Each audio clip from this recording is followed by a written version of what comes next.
Well, tax refunds are coming in a little bit higher this year, and that's actually good news, up about 10%, with the average around $3,700 to $3,800.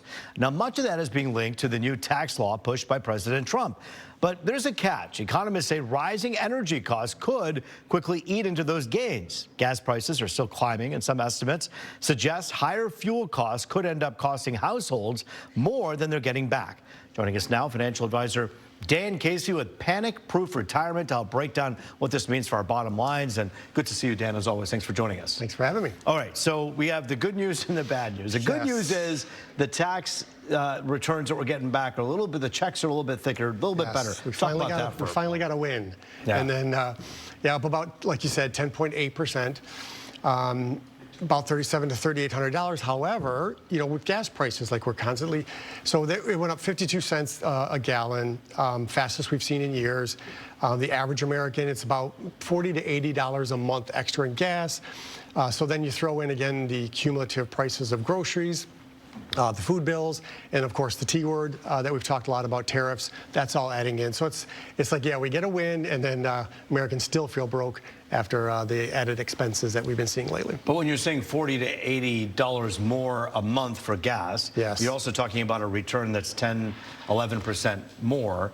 Is this a wash, or do you still get a little extra cash in your pocket? I'd say it's about a wash. The average is about $500 more a year that people are seeing. So again, I think that can be eaten up. Of course, every taxpayer is different. Their situation is different. Their way they file is different as far as getting more or less in a refund.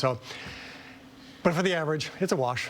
What do you do as a financial planner when you have people out there saying, look, I'm just trying to stretch my dollar out? So you get this tax return, and the first thing we want to do when you get a bigger tax return go play. Go play. Right. And it's been stressful for so many of us, right? So yes, we're kind of sitting back going, man, the gas is high, groceries are high. So you got to kind of push temptation away. How do you do that? Yeah, so it's not easy. I think the first thing people should do with their refund is if they have any high credit card debt. If you've got a credit card that's paying 20%, that's like getting a 20% guaranteed investment on your return on your investment.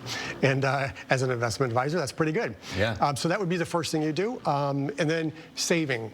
I think as expenses go up, so should your safety net. So if your job is secure, maybe 3 months worth of savings.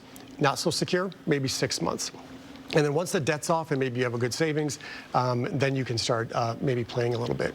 I've heard you say before in talks that you've given about why it's important to kind of look at your monthly bill and see the unintended expenses, things that you may have signed up for months ago that just are recurring in your bills. Talk about that for a moment. Yeah, so and it's funny too that this year I started to really kind of pay attention to my day-to-day expenses, and you start paying attention to things like that, and you're like, wow, I didn't even know I was paying that for 6 months, and all the free trials that you do, and you forget about it.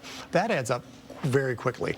So yeah, staying on top of that kind of stuff is super important. And of course, companies are making it really hard to cancel things once you sign up. I don't know if you've done that yourself. Oh, yeah. You have to really search for it. So staying on top of that, I think, is that's a good point. You can save hundreds at doing that as well. Well, we're talking about close to April now, so those January New Year's gym memberships that you thought you would be still using, yeah, right, if you're not using it, $30 a month or whatever, that does add up. It does. In general, though, when you look at a forecast here, we don't want to use the R word, recession, but when we talk about all the pressures that you've been speaking of, are we okay economically moving forward in the next quarter?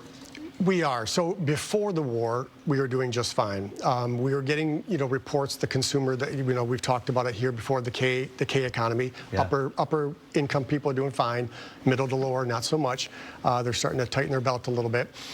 So before the war, that was starting to peak out, and so if this continues, as we've said, oil prices, everything you touch, you eat, you wear, 50% of that cost is oil. Mm-hmm. So if this continues and oil does may remain high, we're going to be in some hurt, I think. Yeah, talking to chefs and restaurant owners out there, they'll tell you that the plastic containers that they use, the transport, the things that are wrapped in oil, that's made of oil. Well, you know what? This is an interesting topic, and one that obviously we're all on the same page with, because we all want to understand how to get better with our money. Financial advisor Dan Casey, thanks for helping us do that here today. Absolutely. Rich, over to you.